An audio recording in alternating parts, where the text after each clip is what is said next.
I'm working with liquid lacquer quite a lot, and this one you're supposed to brush on the surface. The best way to do so is with a foam brush, though because of the fact that you only use them once, they are mostly a little bit pricey. So I thought I'd show you how I make my own to get the price down a little bit. Hello!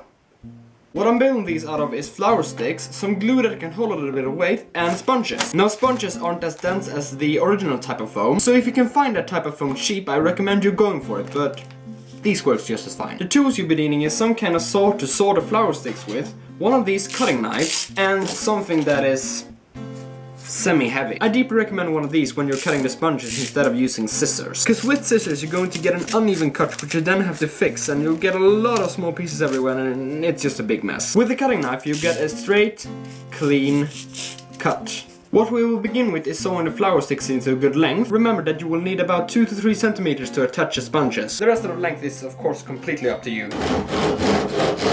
After that you want to cut the sponges. If you go with these you have to cut off the rougher top that it has and try to cut as smooth and straight as possible. After that it's really up to you how you want the sponge to be for the thing you're lacquering. But what I find work most is a medium-sized sponge with both or one corner cut off so it creates a triangle. Again, try to cut smoothly so that it gets an even surface.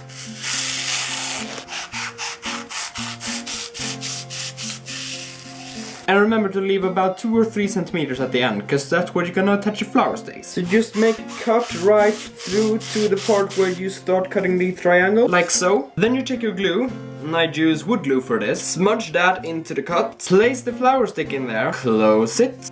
Take your semi-heavy flat item and lay it on the top. And maybe place some weight over it if it isn't heavy enough. This will press it down just enough for it to become a tight fit once the glue has dried. And now you just have to wait for it to do so.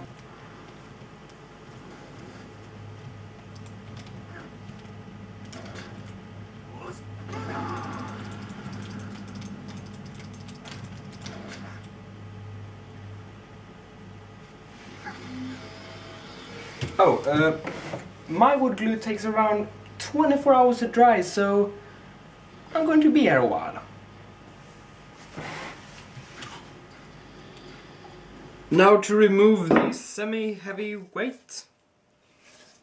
Hello. And there you have your own cheaper foam brushes. To save even more, once you have used the foam brush and the sponge has hardened, you can take some sort of knife, cut off the hardened sponge and reuse the flower stick again. Hope you found this useful, and if you aren't interested in finishes and that stuff, then at least there was a one shot that had nothing to do with it. I'm Tom Victor Chagrin, and thanks for watching.